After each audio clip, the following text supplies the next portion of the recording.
Sir இன்னைக்கு ட்ரெண்டா போறது வந்து அஜித் அவர்களும் சிம்பு அவர்களும் மீட் பண்ண விஷயம்.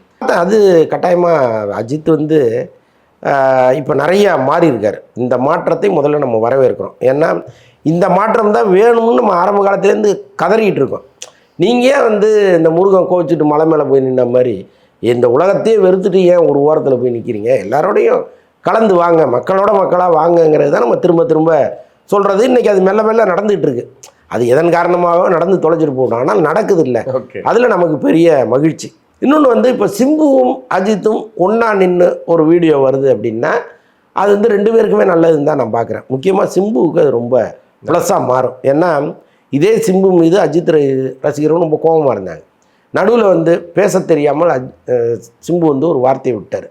நான் இது வரைக்கும் அஜித்துக்கு சப்போர்ட் பண்ணிகிட்டு இருந்தேன், இனிமேல் என்னுடைய சப்போர்ட் அவருக்கு தேவைப்படாது அப்படின்னு ஒரு வார்த்தையை சொல்லிட்டாரு. பயங்கரமாக டென்ஷன் ஆகிட்டாங்க. நீ தான் அஜித்தை வளர்த்து விட்டியா, யாருக்கு யார் சப்போர்ட் பண்ணுறது அப்படின்னு சொல்லிட்டு பயங்கரமாக அவரை ஃபயர் பண்ண ஆரம்பிச்சிட்டாங்க. அது இந்த நிமிஷம் வரைக்கும் தொடர்ந்துகிட்டே இருந்துச்சு. எங்கேயோ அவர் அதெல்லாம் மறந்துட்டு நகர்ந்தா கூட பல அஜித் ரசிகர்கள் நீ அஜித்தை பற்றி இப்படிலாம் சொன்ன ஆள் தானே அப்படின்லாம் மறக்காமல் அதை சொல்லிக்கிட்டே இருந்தாங்க. இப்போ அஜித்தும் சிம்புவும் சந்திக்கும் பொழுது அஜித் வந்து சிம்புவை அப்படியே வாந்தியோடு அப்படியே அழைச்சிட்டு போகிறதெல்லாம் பார்க்கும்போது இந்த கோபமாக முதல்ல சிம்பு மீது இருந்தால் அவங்களுக்கு மாறிடும். அந்த வகையில் வந்து சிம்பு ரசிகர்களுக்கும் அது ஒரு பெரிய நிம்மதி. இப்போ சிம்புவும் ரொம்ப இயல்பாக மாறிக்கிட்டு இருக்கார்.